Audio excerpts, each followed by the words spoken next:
ಜನ್ಮ ನೀಡುತ್ತಾಳೆ ನಮ್ಮ ತಾಯಿ, ಅನ್ನ ನೀಡುತ್ತಾಳೆ ಭೂಮಿ ತಾಯಿ, ಮಾತು ನೀಡುತ್ತಾಳೆ ಕನ್ನಡ ತಾಯಿ, ಪಾಪ ಕಳೆಯುತ್ತಾಳೆ ಕಾವೇರಿ ತಾಯಿ, ಪಾಪ ಕಳೆಯುತ್ತಾಳೆ ಕಾವೇರಿ ತಾಯಿ.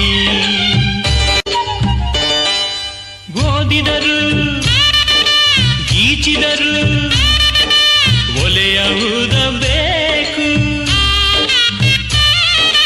ತಾಯಿಯಾಗಬೇಕು.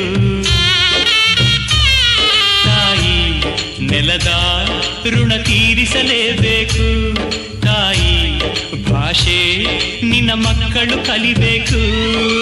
ಕಾವೇರಿ